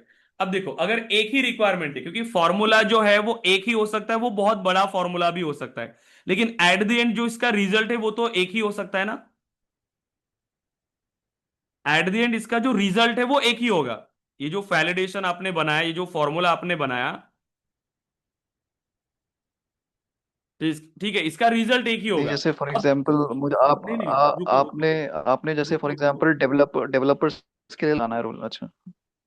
देखिए, जब भी हम इसको इंप्लीमेंट कर रहे हैं, अभी आपने क्या किया, अगर आपने गार्ड को इतना बताया कि क्या चेक करना है, सिर्फ आईडी कार्ड, तो ये एक फील्ड हो गई, करेक्ट? ये एक ही फील्ड हो गई आपके लिए। हम्म, ये एक फील्ड हो गई। अब मुझे अगर मल्टीपल फील्ड चेक करना है, तो आप ऐसे दूसरा वैलिडेशन नहीं बनाओगे, क्योंकि रिक्वायरमेंट एक ही है। रिक्वायरमेंट क्या है कि अगर ये नहीं है तो चेक करो, सिंपल है। तो यहां पर आपने क्या किया कि यूनिफॉर्म भी चेक करना है। तो दोनों की रिक्वायरमेंट एक ही है, यहां पर ये समझो, दोनों की रिक्वायरमेंट एक ही है। आप क्या चेक कर रहे हो कि सिर्फ ये भी प्रेजेंट होना चाहिए, ये भी, दोनों प्रेजेंट होना चाहिए। आपकी अगर ये रिक्वायरमेंट है, दोनों प्रेजेंट होना चाहिए, तो आप क्या करोगे, इनको कंबाइन करोगे एक सिंगल कंडीशन में। यस और नो? ये एक सिंगल कंडीशन है।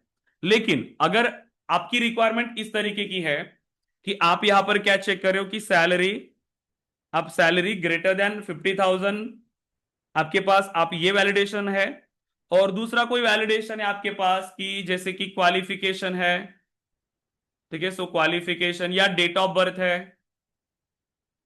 ठीक है, डेट ऑफ बर्थ, इसमें कोई और ही वैलिडेशन आप चेक कर रहे हो, कुछ डिफरेंट रिक्वायरमेंट है, तो अब आप क्या करोगे, इसके लिए डिफरेंट वैलिडेशन आप लिखोगे, इसकी जो रिक्वायरमेंट थी वो आप डिफरेंट यूज करोगे।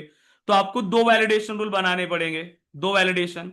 लेकिन अगर मुझे सिर्फ फील्ड की वैल्यू ही चेक करना था, मुझे फील्ड को रिक्वायर्ड करना था, सिंपल, मुझे सिर्फ फील्ड को अगर रिक्वायर्ड करना है, तो मैं ऐसे मल्टीपल एक्सप्रेशंस को कंबाइन कर सकता, ठीक है, एक सिंगल वैलिडेशन रूल के अंदर।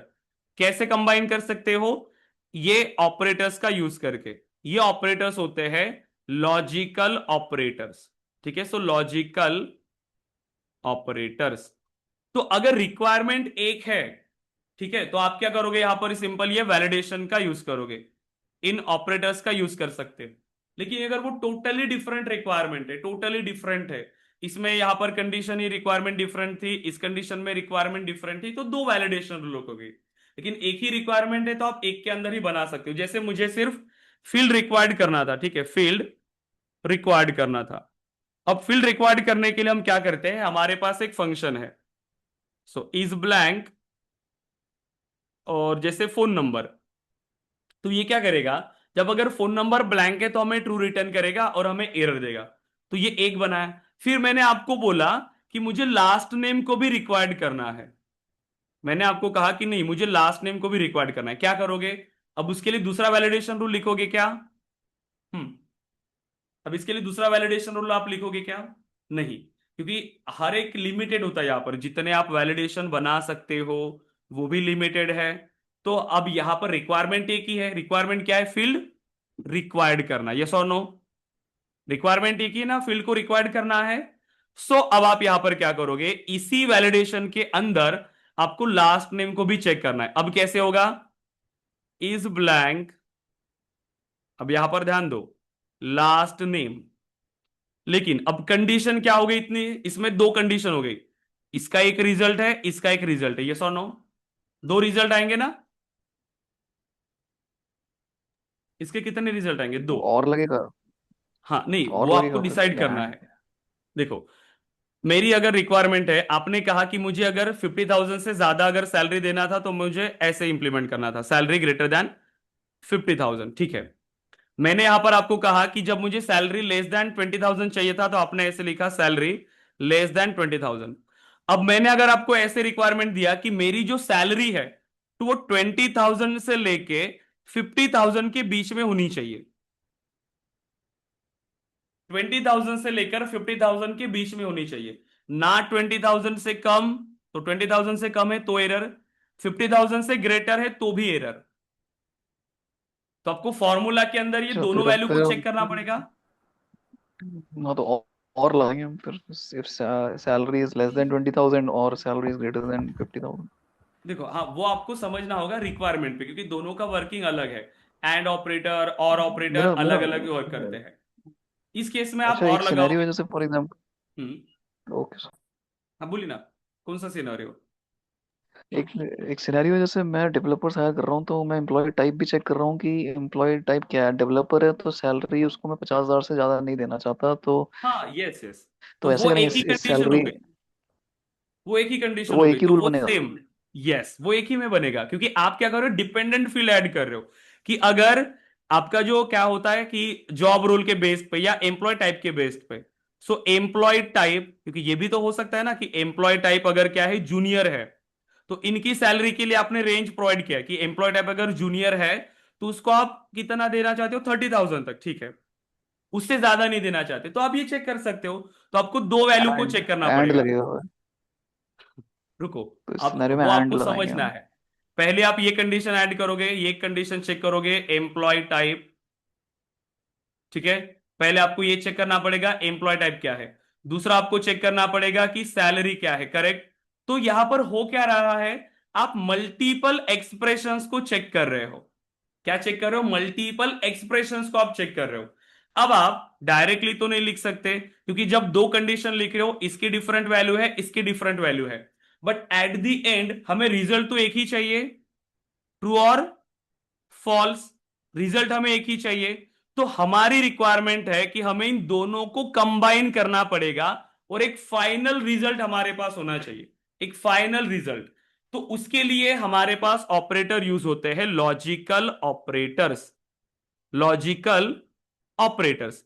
अब ये लॉजिकल ऑपरेटर्स क्या करते हैं, एक्सप्रेशंस को कंबाइन करते हैं। अब ये कल का टॉपिक था, ठीक है, बट आपके क्वेश्चंस के हिसाब से मुझे एक्सप्लेन करना पड़ता है, ठीक है, क्योंकि एक ही सेशन में हमें काफी सारी चीजें डिस्कस करना पड़ रहा है। तो ऐसा नहीं है कि बाकी स्टूडेंट्स इसमें कंफ्यूज हो, क्योंकि एक स्टूडेंट के आंसर करने के लिए मुझे ये एक्सप्लेन करना पड़ेगा, ठीक है। तो थोड़ा सा ध्यान देने के लिए ट्राई करना, अदरवाइज हम फिर से इसको कल डिस्कस करेंगे ही। सो लॉजिकल ऑपरेटर्स में है हमारे पास एंड ऑपरेटर, और ऑपरेटर, और एक नॉट ऑपरेटर है, ये सिंपल निगेशन ऑपरेटर है। तो मैं कंडीशंस को कंबाइन करूंगा। मैंने अगर ये चेक किया, अगर जैसे कोई मेरे पास वैल्यू है, सो 10 is greater than 20 and 50 is less than 20, और एक कंडीशन है कि 100 नॉट इक्वल टू 100, ऐसे तीन कंडीशंस है। अब अगर मैं तीनों को सेपरेटली सॉल्व करूंगा, तीनों का अलग अलग आंसर होगा, करेक्ट, तीनों का अलग अलग आंसर होगा। बट एट द एंड मुझे एक सिंगल आंसर चाहिए, एक तो ट्रू या फॉल्स। तो आपकी रिक्वायरमेंट पे डिपेंड कर रहा है कि आप एंड ऑपरेटर यूज करोगे या और ऑपरेटर, बट समझो कि ये वर्क कैसे कर रहा है। अभी अगर मैंने इनको कंबाइन किया एंड ऑपरेटर से, देखो, एंड से कंबाइन करोगे या और से, दोनों में रिजल्ट अलग आएगा। एंड से कंबाइन करोगे तो फाइनल रिजल्ट डिफरेंट आ सकता है, और से कंबाइन करोगे तो फाइनल रिजल्ट डिफरेंट आ सकता है, ठीक है, क्योंकि ये वर्किंग हमें पता होनी चाहिए। एंड ऑपरेटर को सभी कंडीशन सेटिस्फाइड होनी चाहिए, और को कोई भी एक कंडीशन सेटिस्फाइड हो गई तो भी वो ट्रू रिटर्न करेगा। एंड ऑपरेटर सभी कंडीशंस को सेटिस्फाइड होगा तो ही ट्रू रिटर्न करेगा। तो यहां पर अब क्या होता है कि ये लॉजिकल ऑपरेटर्स का यूज होता है कि मल्टीपल एक्सप्रेशंस को कंबाइन करके एक सिंगल रिजल्ट आपको रिटर्न करे। अब ये क्या रिटर्न करेगा आपको, 10 ग्रेटर देन 20, 10 ग्रेटर देन 20 क्या आएगा, false false false. Then and operator, 50 less than 20, again ये भी फॉल्स। फॉल्स आएगा, तो देन 100 नॉट इक्वल टू 100, ये अगेन भी फॉल्स। फॉल्स आएगा, करेक्ट। अभी फॉल्स। आपने किसके थ्रू कंबाइन किया इसको, एंड And ऑपरेटर। तो एंड ऑपरेटर में देखो, एंड ऑपरेटर जब सभी कंडीशंस की वैल्यू ट्रू है तो ही वो ट्रू रिटर्न करता है, अदरवाइज वो रिटर्न करेगा फॉल्स। अभी ये क्या रिटर्न करेगा हमें, अभी ये क्या रिटर्न करेगा, फॉल्स रिटर्न करें। False return false. करेगा, करेक्ट। सो मिल गया क्या हमें एक ही रिजल्ट, हमें ये एक ही रिजल्ट चाहिए, तो इसीलिए हम इन ऑपरेटर्स का यूज कर सकते हैं। ठीक है, तो जब हमारे पास ऐसी रिक्वायरमेंट होती है कि मल्टीपल एक्सप्रेशंस को हमें कंबाइन करना है, तब हम क्या करते हैं, इन ऑपरेटर्स का यूज करते हैं, एंड ऑपरेटर या और ऑपरेटर। क्लियर है अभी? ठीक है। सो एक ही वैलिडेशन रूल के अंदर, क्योंकि जब आप इंडस्ट्री में काम करोगे तो बहुत बड़े बड़े फॉर्मूलेज हमें बनाने पड़ते हैं एक ही वैलिडेशन रूल के अंदर, क्योंकि अभी तो हम डिस्कस करें तो हम एक साथ तो उस लेवल पे नहीं जाएंगे, हम एक एक करके ऐसे फॉर्मूला बनाते हैं छोटे छोटे। लेकिन जब आप इंडस्ट्री में काम करते हो तो आपको मल्टीपल एक्सप्रेशंस एक ही फॉर्मूला के अंदर यूज करना है, तो इन ऑपरेटर्स को आप बहुत ज्यादा यूज करने वाले हो। ठीक है मयंक, क्लियर हुआ अभी आप? Yes, okay. सो देखो, सो अभी आप ये रिक्वायरमेंट ट्राई करना, ओके, एंड ऑपरेटर या और ऑपरेटर, आपको पता है क्या उसके बारे में, या मुझे उसको एक्सप्लेन करना पड़ेगा proper? Logical operators, Snehal, Mayank, हाँ सोनू, अमित, यस। हाँ बट वो, पता नहीं हाँ बट सर वो डॉक्यूमेंट कल का में टॉपिक दिया है। है क्या? हाँ ठीक है, वो कल हम डिस्कस करेंगे ही। अभी के लिए आप मुझे अभी सब फॉर्मूलाज बताओ जो हमने डिस्कस किया, आप भूल जाओ, एंड ऑपरेटर और ऑपरेटर सब भूल जाओ, बेसिक पे आओ फिर से वापस, क्योंकि एक साथ हाई लेवल पे जाएंगे तो वो क्लियर नहीं होता है आपको प्रॉपरली। सिंपल आ जाओ। ओके, मेरे सर बताइए एक मेरी मेरा क्वेश्चन था। रिक्वायरमेंट। हाँ बोलिए। सर वो जैसे कि अपन ने वैलिडेशन रूल्स वगैरह क्रिएट किए, जैसे कि salary can not be hmm, greater than 50,000, then sir उसके बाद जब अपन अप्लाई करते हैं सर, वो थोड़ा सा बता सकते हैं एक बार उस क्या अप्लाई करते हो उसके बाद? किसी रिकॉर्ड ही तो मतलब क्रिएट एम्प्लॉय करना है, पे। बस टेस्ट करते हैं उसको। हाँ तो सर वही मतलब, जैसे कि क्या टेस्ट करके किसी पे बताओ? अगर अपन ने वो अप्लाई किया। हाँ हाँ। हमने इतने सारे रिकॉर्ड्स इंसर्ट करके देखे ना अभी। देखो, अभी मेरा वैलिडेशन कौन सा वर्किंग है, जिसमें सैलरी 10,000 से ज्यादा नहीं होनी चाहिए, आई थिंक 10,000 से कम नहीं होनी चाहिए, राइट? सो अगर मैं 10,000 से कम सैलरी दे रहा हूं, फॉर्मूला क्या बनाया हमने, सैलरी लेस देन, अगर 10,000 है तो हमें एरर चाहिए, करेक्ट? सैलरी लेस देन 10,000 है तो हमें एरर चाहिए, तो मैं अगर यहां पर प्रोवाइड करूं 8,000, अभी क्या है ये, 8,000 इज लेस देन 10,000, यस और no? 8,000 less than 10,000, condition is true or false? 8,000 less than 10,000, true है सर कंडीशन। ट्रू है। कंडीशन ट्रू है। जब कंडीशन ट्रू है तो हमारे पास जो कंडीशन दिया है वो ट्रू रिटर्न करेगा और हमें एरर आएगा। देखो जैसे सेव करोगे अब एरर आ जाएगा, आ गया error? Yes Amit? Yes sir. Okay, अगर मैं यहां पर सैलरी दे रहा हूं 20,000, अब आप मुझे बताओ, अब ये रिकॉर्ड मेरा इंसर्ट हो जाना चाहिए था मेरी रिक्वायरमेंट के हिसाब से, मुझे सिर्फ इतना चेक करना था कि वो 10,000 से कम नहीं होनी चाहिए, लेकिन 10,000 से ज्यादा अगर सैलरी दिया है तो मैं वो एक्सेप्ट कर रहा हूं। तो अगर मैं ये रिकॉर्ड इंसर्ट कर रहा तो मेरा फॉर्मूला क्या रिटर्न करेगा अब, 20,000 लेस देन 10,000।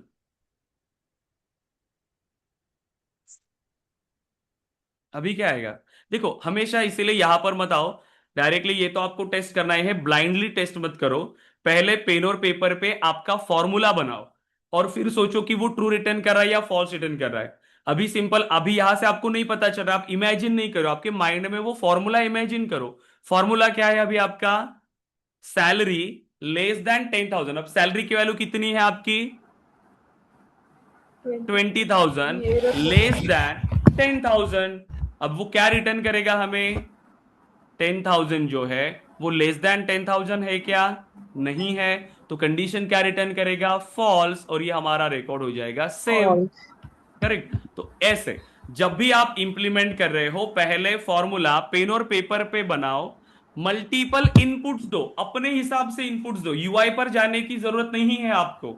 अभी आप मुझे एक फॉर्मूला आपने बताया कि सैलरी लेस देन 10,000, मैं चाहता था कि मुझे सैलरी 10,000 नहीं चाहिए, तो जहां पर भी 10,000 से कम सैलरी आएगी उसके लिए एरर आएगा। तो आप ऐसे इनपुट दो। अभी मैं इमेजिन करो मैं एक रिकॉर्ड इंसर्ट कर रहा हूं जिसमें मैंने सैलरी दिया है 5,000। ठीक है, तो उसको पुट करो। So 5,000 less than 10,000, condition is true और false? Condition is true. So यहां पर क्या आएगा, हमें एरर। क्लियर हो रहा है? ऐसे तो ये positive and negative test cases run करके हमें देखना है। उसके बाद फिर आप यूआई पर जाओ और आप उसको इंटर करो और चेक करो, और ये रिजल्ट सेव करने से पहले आपका रिजल्ट आना चाहिए, ये ध्यान में रखना है। ऐसे नहीं कि ये वर्क कर रहा है अभी तो ठीक है, प्रॉपर है, बट वो वर्क कैसे कर रहा है ये पता होना चाहिए। तो सेव करने से पहले आपका आउटपुट आना चाहिए, क्योंकि रिक्वायरमेंट आपको पता है कि इस केस में मुझे सेव करना था या इस केस में मुझे एरर देना था, राइट? तो पहले आपके माइंड में वो एग्जीक्यूट होना चाहिए, फिर जाके आप उसको सेव करो और देखो कि मैं जो आउटपुट एक्सपेक्ट कर रहा था वही सेम आउटपुट हमें आया है या नहीं। अगर वो आया है तो हमारा रिक्वायरमेंट जो इंप्लीमेंटेशन है वो करेक्ट है, अदरवाइज नहीं। क्योंकि जैसे मैं इनपुट दे रहा हूं, अभी मेरी रिक्वायरमेंट ये थी तो मैं कह रहा हूं कि अभी मैंने सैलरी दिया 10,000 जैसे कि 25,000, तो अब मैं क्या एक्सपेक्ट करूंगा कि ये रिकॉर्ड मेरा सेव होना चाहिए, यस और नो? ये सेव होना चाहिए ना रिकॉर्ड? बोलिए। मुझे सिर्फ ये रिकॉर्ड को रेस्ट्रिक्ट करना है ना, जिनकी सैलरी लेस देन 10,000 है, मुझे सिर्फ यही रिकॉर्ड को रेस्ट्रिक्ट करना है। क्लियर है Amit? Yes guys okay, practice करो, ये फर्स्ट सेशन है। बट आप क्या करते हो, थोड़ा सा एक दिक्कत हो रहा है क्लास के अंदर कि जब हम जो क्लास के अंदर हम टॉपिक डिस्कस करें आप उससे ज्यादा सोच रहे हो। ठीक है, अब जो भी इंप्लीमेंट कर रहे हैं क्लास के अंदर आप उससे ज्यादा सोच रहे हो, और जो फिर डिस्कस कर रहे हैं इतनी सिंपल चीजों के लिए फिर आप स्टक हो रहे हो। और जब मैं एक्सप्लेन कर रहा हूं आप उससे हाई लेवल का सोच रहे हो कि ये रिक्वायरमेंट कैसे होगी, वो कैसे इंप्लीमेंट होगा। इसीलिए डायरेक्टली हाई लेवल पे नहीं जाना है हमें, अदरवाइज मैं ही स्टार्ट कर लेता आपको हाई लेवल के लिए। लेकिन पहले बेसिक समझो जो हम क्लास के अंदर डिस्कस कर रहे हैं। हाँ, हाई लेवल पर जाएंगे, बट डायरेक्टली अगर आप जाने जाते हो लेकिन ये बेसिक पर फिर आप स्टक हो रहे हो, फिर ये दिक्कत होती है ना। ऐसे डिस्कस ही क्या करना था, बस इतने से सिर्फ दो फॉर्मूलेज हमने बनाए, लेकिन डिस्कशन कितना हुआ। हम एंड ऑपरेटर पे गए और ऑपरेटर पे गए, राइट? लेकिन उसके बाद फिर से मैं वापस आ गया और फिर यहीं पर आप स्टक हो गए। अब आप मुझे बताओ कि मेरी सिंपल रिक्वायरमेंट है कि मैं ये चाहता हूं कि मेरी जो सैलरी है वो मुझे निगेटिव में नहीं चाहिए। कोई भी सैलरी अगर कोई निगेटिव में इंसर्ट कर रहा है तो मुझे उसके लिए एरर देना है। सो सैलरी निगेटिव में नहीं हो सकती। Salary double underscore C less than 0। क्या करेंगे, salary double underscore underscore C underscore C less than 0। Less than 0। अब फॉर्मूला क्या 0। बनाया हमने, जब भी हमारी सैलरी लेस देन 0 होगी तब हमें एरर देना है, करेक्ट? तो इसी तरीके से बस कब एरर देना है वही। अब मुझे एक रिकॉर्ड क्रिएट करना है, मतलब और एक रिक्वायरमेंट हो सकती है हमारी कि जब मैं सैलरी का डेटा इंसर्ट कर रहा हूं तब वो नॉन जीरो होनी चाहिए, मतलब जीरो नहीं होनी चाहिए। वो कुछ भी हो सकती है, वो पॉजिटिव भी हो सकती है, निगेटिव भी हो सकती है, सिर्फ जीरो नहीं हो सकती। तो कोई भी वैल्यू, 10,000 भी इंसर्ट होना चाहिए, 20,000 भी, -10,000, 20,000, लेकिन अगर जीरो है तो मुझे एरर चाहिए। Salary double underscore C equal to 0। Correct, क्या देंगे, salary underscore C equal to 0। Simple है, बस इतना ध्यान रखना है कि एरर कब देना है, बस कब हम सेव कर रहे हैं रिकॉर्ड को उसके बारे में सोचना नहीं है, कब एरर देना है तब। क्लियर हो रहा है क्या guys? Amit, Snehal, Sonu, yes, simple है, ओके। अब मेरी रिक्वायरमेंट ऐसी है कि मुझे जो सैलरी है वो 10,000 ही होनी चाहिए, इसके अलावा कुछ नहीं। ना वो 20,000 से ज्यादा, ना वो 10,000 से कम, एग्जैक्ट 10,000 ही मुझे सैलरी चाहिए। क्या करेंगे, Salary तभी equals to 10,000. हाँ, सैलरी। अब क्या है, थोड़ा अपोजिट है उसके, मुझे 10,000 पे ही मतलब सेव अगर करना है। सैलरी अगर 10,000 है, हाँ, तो ही सेव होगा। 10,000 से अगर वो अलग है तो वो हम इंसर्ट नहीं होने देंगे। Not equal to 10,000। Yes, salary not equal to 10,000, जब वो 10,000 नहीं है तब एरर देना है। देखो सिंपल है। तो ऐसे जब भी हम कोई एक्सप्रेशन बना रहे हैं पहले बेसिक से स्टार्ट करेंगे, फिर हम उसके इंप्लीमेंट कर सकते हैं। तो सिंपल सिंपल फॉर्मूला बनाने के लिए ट्राई करो, पहले उसका वर्किंग समझो कि ये वर्क कैसे कर रहा है।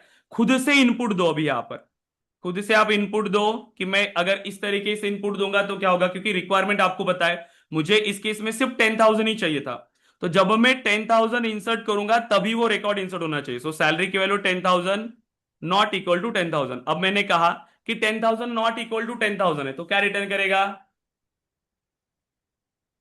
फॉल्स। फॉल्स। करेक्ट, क्योंकि वो नॉट इक्वल टू 10,000 है। राइट, तो यहां पर क्या करेंगे? ठीक है, एरर रेज यहां पर करेंगे। आपका रिकॉर्ड सेव हो जाएगा। बट अगर मैंने कोई और एक वैल्यू ऐड किया, मैंने ऐड किया अभी 20,000, मैं कह रहा हूं 20,000 नॉट इक्वल टू 10,000, अब ये कंडीशन क्या है? ट्रू है। वो नॉट इक्वल टू ही है, 20,000 नॉट इक्वल टू 10,000 है, यस। वो दोनों इक्वल नहीं है, तो क्या रिटर्न करेगा? ट्रू। और हमारे पास आ जाएगा एरर। आ रहा है प्रॉपर? अब मैं कोई भी वैल्यू ऐड करूं, अब मैंने ऐड किया 5,000, so 5,000 is not equal to 10,000, yes 5,000 is not equal to 10,000, again condition is true and again error, यही हम चाहते थे। करेक्ट, तो ऐसे हमें इंप्लीमेंट करना है कि हमारे इनपुट क्या क्या हो सकते हैं, यूजर किस तरीके से वैल्यू को इनपुट कर सकता है, उसी हिसाब से हमें यहां पर एक्सप्रेशंस को बनाने हैं। ठीक है गाइज? यस। तो सिर्फ इतने ही ट्राई करो अभी के लिए, बहुत ज्यादा हाई लेवल पे मत जाओ, एंड ऑपरेटर और ऑपरेटर के लिए ट्राई मत करो, इतना ही करो। और जिनको ये कंसेप्ट क्लियर है, फिर उनके लिए ये आप ट्राई करना, जिनको एंड ऑपरेटर या और ऑपरेटर के बारे में पता है, फिर उनके लिए ये टास्क है, फिर आप ये कर लो, क्योंकि आपका भी टाइम नहीं जाना चाहिए। सो 20,000 से लेकर 50,000 के बीच में मेरी सैलरी होनी चाहिए, ठीक है? 20,000 से कम नहीं चाहिए एंड 50,000 से ज्यादा भी नहीं चाहिए। तो मैं कुछ सैंपल इनपुट आपको बता रहा हूं कि कैसे होगा। अगर 15,000 है तो क्या होगा इस केस में? क्या चाहिए 50,000 है तो? एक्सेप्ट हो जाएगा। ये एरर सैलरी एक्सेप्ट कर लेगा, इंसर्ट इंसर्ट कर ले। इंसर्ट कर लेगा। मुझे आप कह रहे 20,000 हो, से लेकर आप कह रहे हो 50,000 के बीच में सैलरी चाहिए, उससे ज्यादा नहीं या उससे हाँ कम तो नहीं। एरर आएगा। फिर ये एरर, तो हाँ फिर एरर एरर चाहिए एरर देगा। इस आएगा। केस में, 15,000 के लिए एरर। अगर मैं यहां पर सैलरी दे रहा हूं 60,000, देन फिर भी एरर अगेन देगा। यहां पर भी मुझे एरर चाहिए। लेकिन अगर मैं दे रहा हूं 35,000, तो अब ये एक्सेप्ट कर बिटवीन है ना, लेगा। 20,000 से लेकर 50,000 के बीच में, तो ये क्या होना चाहिए? सेव। अगर मैं 40,000 पे ऐड कर रहा हूं तो भी क्या होना चाहिए? सेव। तो भी सिर्फ सेव एरर होना कब चाहिए। देना है? लेस देन 20,000 है, या अगर ग्रेटर देन वो 50,000 है वैल्यू, तो ही मुझे एरर देना है। तो जिनको ये बेसिक वाले क्लियर है, जिनको नहीं है यही प्रैक्टिस करो। कल हम अगेन ये एंड ऑपरेटर या और ऑपरेटर को डिस्कस करने वाले, लेकिन जिनको पता है फिर वो आप फॉर्मूला ट्राई करो आज के लिए, ठीक है? क्लियर है गाइज? मयंक, अमित, यस। स्नेहल, सोनू, सो बहुत सारी रिक्वायरमेंट अब हमें इसमें इंप्लीमेंट करनी है, लेकिन ट्राई करिए जो भी हम डिस्कस करें उसके पीछे वो वर्क कैसे कर रहा है। ठीक है, सिर्फ याद नहीं करना है हमें, उसकी वर्किंग को समझना है, ताकि हम कोई भी फॉर्मूला को बना पाए। राइट, और ये ऑपरेटर्स बहुत इंपॉर्टेंट है। अभी तक हमने रिलेशनल ऑपरेटर डिस्कस किए, सिंपल अरिथमेटिक तो आपको पता ही है, plus minus multiplication division, correct. हमने अभी तो रिलेशनल ऑपरेटर्स, वो जो हाँ सर रेगुलर एक्सप्रेशन का जो कॉन्सेप्ट आता है वो इसी में आता है। यस, वो रेगुलर जो रेगुलर एक्सप्रेशंस को भी एक्सप्रेशन हम का कॉन्सेप्ट इंप्लीमेंट आता है वो करेंगे। इसी में आता है। यस यस इसी में ही होता है वो वैलिडेशन रूल में। ओके। यस, आप यहां पर भी हमें इंप्लीमेंट करना होता है। किसी भी फील्ड के डेटा को चेक करना है हमें कि उसका फॉर्मेट कैसे होना चाहिए, तब हम रेगुलर एक्सप्रेशन यूज करते हैं। ठीक है, क्योंकि सीक्वेंस होती है किसी के अंदर, इतने कैरेक्टर्स होने चाहिए, यही डेटा होना चाहिए। ईमेल के लिए ज्यादातर यूज करते हैं, ठीक है, तब हम यूज करते हैं रेगुलर एक्सप्रेशंस। ठीक है, क्योंकि इसमें बहुत सारे फंक्शंस है, अभी तो जस्ट हमने स्टार्ट किया है, इसीलिए तो कहा 2-3 दिन इसको लगते हैं हमें। यहां पर देखो, जब आप इसको एडिट करोगे, अभी तो हम सिर्फ इसी में है, फील्ड एंड ऑपरेटर से यूज किया, अब हमें इन फंक्शंस पे भी आना है। लेकिन बहुत सारे फंक्शन है इसमें से, ये सभी हम डिस्कस नहीं करते। जो बेसिक है, जो ज्यादा हम यूज करते हैं, वो फंक्शंस हम डिस्कस करते हैं इसके अंदर। तो कल हम अगेन लॉजिकल ऑपरेटर्स को डिस्कस करेंगे एंड फिर फंक्शंस को इंप्लीमेंट करना स्टार्ट करेंगे। बट आज के लिए इतना इंप्लीमेंट करो, not equal to operator, greater than operator, ये वर्क कैसे करता है, और फिर उसको समझ के इंप्लीमेंट करो। ठीक है, ऐसा नहीं कि बस इस तरीके से बनाना था, नॉट इक्वल टू का एक था, इक्वल टू का एक था, एज इट इज इंप्लीमेंट किया, बट यही नहीं समझ में आ रहा है कि इस केस में रिकॉर्ड इंसर्ट होना चाहिए था ना या नहीं। करेक्ट, तो आपकी रिक्वायरमेंट खुद आप अपने अंदर इमेजिन करो, उसके लिए फॉर्मूला बनाओ, और उस रिक्वायरमेंट के हिसाब से ये प्रॉपरली वर्क कर रहा है या नहीं, फिर उसको आप वेरीफाई करो। ठीक है, क्लियर है गाइज? सो वैलिडेशन रूल आपको इंटरव्यूज में पूछ सकते हैं, क्योंकि आपका यहाँ पर लॉजिक टेस्ट होता है कि आप फॉर्मूला कैसे बना रहे हो, जो भी रिक्वायरमेंट आ रही है उस रिक्वायरमेंट के बेस पे आप फॉर्मूला बना सकते हो या नहीं, तो ये पूछते हैं। सो ट्रिगर एंड आपका ये वैलिडेशन, ये दो ही टॉपिक है जो आपको प्रैक्टिकली पूछेंगे। वैलिडेशन रूल तो नहीं, लेकिन ट्रिगर तो फिर 100% पूछते ही है, लेकिन प्रैक्टिस करो, क्योंकि हम खुद के लिए पढ़ रहे हैं अभी ये, राइट? इंटरव्यूज में भी और इंडस्ट्री में भी हमें इंप्लीमेंट करना है, इसीलिए लॉजिक को समझ के इंप्लीमेंट करो। सो कल हम अगेन थोड़े एडवांस टॉपिक्स यहाँ पर डिस्कस करेंगे, लॉजिकल ऑपरेटर्स, एंड फिर हम इन फंक्शंस का यूज करना स्टार्ट करेंगे। ठीक है, तो इतना आप प्रैक्टिस करो प्रॉपर जो हमने डिस्कस किया। क्लियर है guys? Yes. Amit, yes sir. Sonu, Mayank, Snehal, तो इतना प्रैक्टिस करिए, कल मैं फिर से ये सेम क्वेश्चंस आपको पूछूंगा। ठीक है, ओके गाइस, देन सो अभी आप डिस्कनेक्ट कर सकते हैं, प्रैक्टिस करिए अच्छे से एंड ग्रुप पे टास्क शेयर करिए।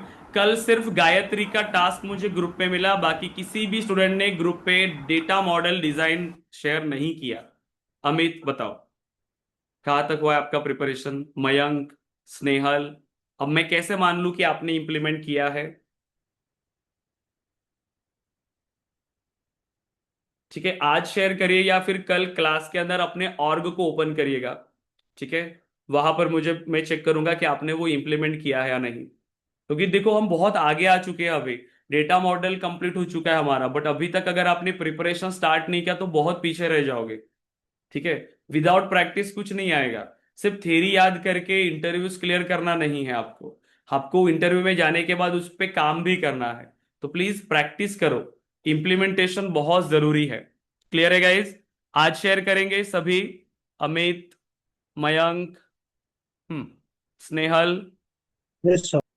ओके, तो आज शेयर करो।